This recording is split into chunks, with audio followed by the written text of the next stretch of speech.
When I was growing up, my family would watch The Color Purple nearly religiously. It was something that we would do almost every time we got together. And this would be my mom, her mom, some of her sisters, some of my cousins, my little uncle. We would all gather at my aunt's house and watch this movie. It's a movie that I don't think I fully understand still because I was so young when I started watching it. It didn't really make a lot of sense to me. There are moments that stick out as I consider the movie. I've heard things about it and kind of pieced bits together, yet it's definitely something that when you're really young, it's just kind of a hodgepodge of things, but some things stick out now that I'm older and have watched videos of Oprah discussing it, of Whoopi Goldberg discussing it, but they describe it more in how that was a launching pad for their careers, how Oprah loved the book so much and was sharing the word, and then she was able to get the role that she wanted in it, versus really, I guess, diving into the movie and what it's about. And I feel like there's very interesting thread lines in the experience of being a Black woman and living in that day and age that come up. And there are some things that in different moments will kind of come to me and I'll think about them. So I'm Latia and this is my YouTube channel. I talk about a lot of things. And what made The Color Purple stand out for me is because it's a holiday. And if I were at home with my family, they've kind of gotten off of The Color Purple as being the staple movie that we watch. And it's still a time where my mom and her family will come together, watch movies, eat food, and just fellowship with one another. My mom always loved the idea of how close she was to her siblings, and she really wanted that for myself and my sisters. So to have different things that keep us united and our little traditions, it's nice to have. And there are things that we've done that are still weird to me. And The Color Purple is one that I did not understand. I still don't think I fully understand it. But one of the quotes from that movie that sticks out to me the most is, so Celie, I believe, is Whoopi's character. And I can't remember, like maybe Olivia or something. I don't remember what Oprah's character's name is off the top of my head. But her character is like married to Harpo. And Harpo's upset with her and Celie's like, beat her. Like, you hit her, she'll be in line, she'll do what you want.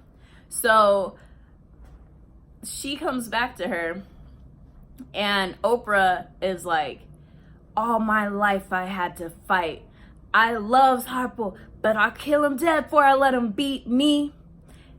And that is just a memorable moment. It is just, she is upset, she is mad, and she is not having it. She will not be beat by this man. And it's interesting because Whoopi's character is married and she gets beat and she goes through a lot of struggles in her life. She like has kids young, she's married young, she's not treated well in that relationship. He tries to get with her sister runs off. There's just a lot of just bad things happening in her life. And for this woman, this other woman, Oprah's character, is bigger than Whoopi's character. And she's like, no, you're not going to beat me. We're not doing this in this relationship. And just that moment resonates with me, not because I'm like, I'm not going to fight. I mean, I don't fight. I'm kind of like, I'm strong and I'm not that big. So there's like a small group of people that I'd be okay with fighting. But when it comes to it, that the all my life I had to fight resonates with me because I feel like I'm constantly fighting people all the time.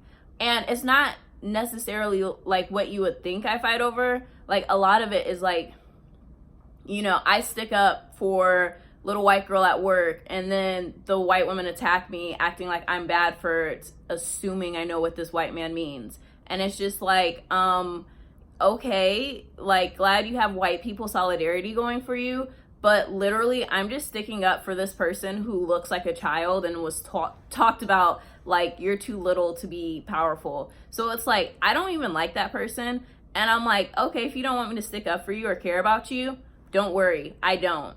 I'm just honoring the fact that like it's not fair for a man to tell a woman that she doesn't take up space. Historically speaking, women aren't supposed to take up space. So you're doing what America wants you to do and what the patriarchal society asks of you. You're doing great. But this person who demanded that of her says a lot of really just rude things. And so it's like for him to say yet another very thoughtless thing just like upset me. So I didn't even care about her. It was more about him. But I'm like, hey, if y'all want to act like what he did was just so great and he's just white savior, do you. I don't care. I'm like, I'm just not going to be an advocate for you. But you don't want it because you seem happy being treated like crap anyways, which a lot of people are, and I don't understand it.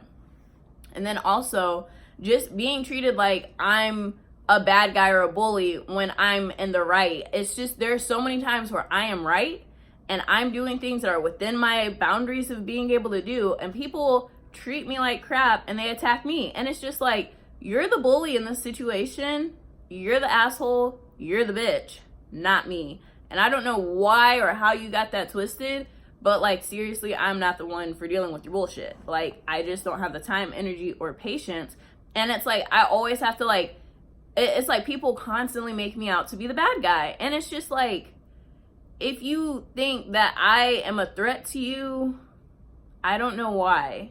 Because like literally I'm not. All I want is just to be Latia, who I am in my moments. And for me, when people are like, oh my gosh, you're just like me. No, the fuck I'm not. No, I am not. You are you and I am me. Like, don't get that confused, because like that to me is an insult, because it's like, I am sure I can list 3 to 5 things that I've been through that you've never been through. So don't act like we are the same person because we have a moment of getting along. That's creepy. I don't like it when people do that. It's like when I go through some program and people act like, oh my gosh, you're like this because you did this program. No, I've always been like this. This program just gives me a group of people who've been trained to be weird enough and accepting enough that I can just be who I've always been. Like, I've always been someone who would brag about my life. So the School of Womanly Arts has a tool called bragging. I do that all the time. My mom and I literally have a running joke where I'll be talking about how great I am and she'll talk about how I'm her most humble child. That's what I've always done. And even with someone was like, only people who do Landmark are this open. No, I've been this open since before I did Landmark. I've been meeting people on subways and trains since I was like, I don't know, the first time I but the first time I visited New York City at the age of 18, I was meeting strangers then. I've been collecting friends since I was like 12. Like, this is what I do. I know how to meet people. I love meeting new people. It's so much fun. It's like a rush. It's like, how can I take this random person that I'm seeing on the street and having a conversation with them? And one time I met a very cute guy who was a producer because he had nice hair. And we ended up going out to, like, we met up once or twice after, had a lot of fun, and it was great. I like meeting new people. I like to connect with people. I like that there are ways that if you see someone on the street, whether they look like they're ready to have a conversation or not, there are ways that you can at least say what you have to say and they may or not be receptive. And for me, that's fun. I literally was on the subway a couple of days ago and there's this guy standing in front of me with a beautiful beard, nice head of curly hair, and it was just like, oh my gosh, I just have to tell him before I got off the train, you're a good looking man. And I did. And he was like, oh my gosh, thank you. People said I look like this guy, he's not attractive, it was hurting my confidence. Now I'm feeling better. And I'm like, they're liars. You look great. Now I'm going to go home. And it's just fun to bring joy to people's lives, but it's more fun to feel like I'm an individual and not being treated like everyone else. Like, I don't value sameness like most people do. I like diversity. I like when things are different and new and interesting. And I like it when my uniqueness is honored. I have been through things that make me this particular brand of weird. And I understand it is very tough to defend against stereotypes. It is tough when someone says Black women are toxic. How do you argue against that? Especially if I'm talking about, wow, the Black women I've had to deal with sometimes are very toxic towards me. They talk smack about me and they drag my name through the dirt. And then someone else who is not a Black person says that, and it's just like, we're in awkward ground here because your information for making that statement is very, very inaccurate and very limited. You can't take one person doing this and act like all Black women. You're also not a Black person, so when you talk about it, it's just unfair and biased because you don't have an understanding of the community and why it is that way. And like, did I stick up? No, because I'm lazy and I'm just like, if you're ignorant enough to say this statement in front of me and think it's okay, then I'm just gonna let the ignorance lie because like, I'm just not currently in the mood to like get into defense and arguing over race. I don't always argue with people over race. It's more by text message and it's more with men, but honestly, I don't think it's an argument worth having. Like, even with one of the people, it's like, I'm literally constantly trying to stop it because I'm like, what you're doing is telling me that my thoughts are invalid. And it's like, I can think whatever I want. And as a human being and a woman, I can have simultaneous thoughts that are contradictory and both believe both of them to varying degrees.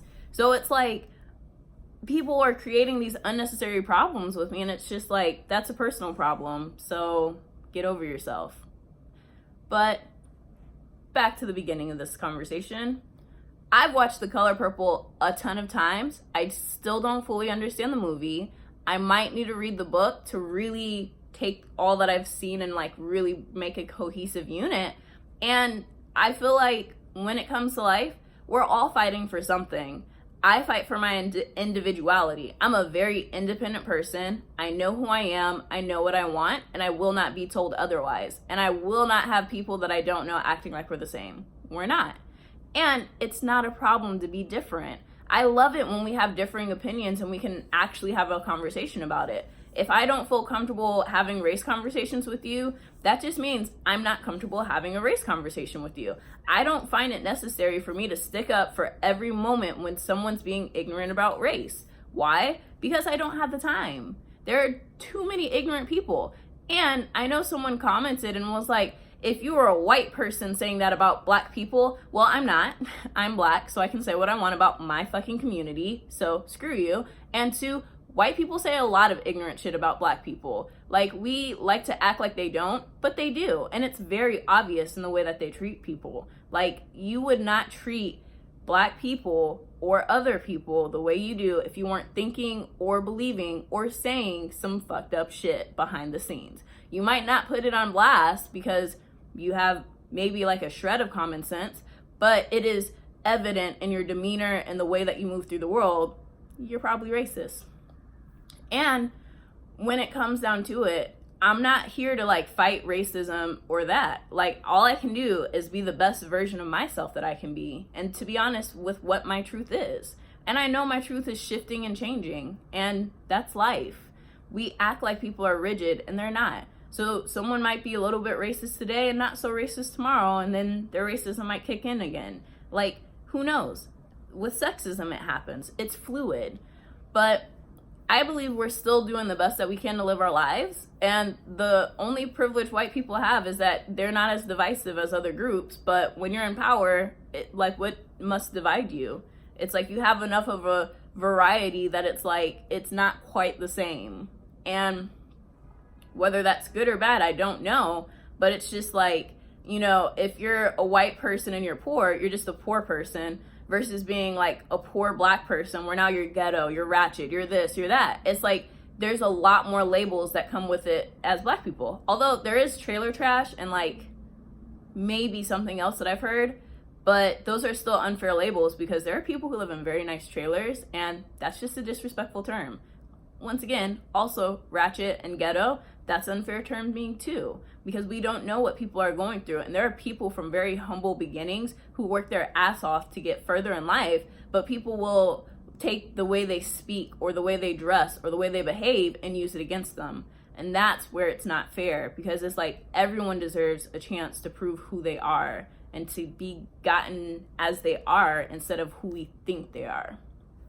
So, shouldn't have watched The Color Purple at such a young age is my conclusion, but I can appreciate and respect Oprah's journey to getting there because I've heard about it and how she was on the fat farm, and it's entertaining and magical because she knew that that was the script for the movie that she wanted to be in. And I love hearing about law of attraction, and I feel like we're all doing the best that we can with what we have, and we just want to live amazing lives. And it's challenging, especially when there's so many more examples of struggle and difficulty.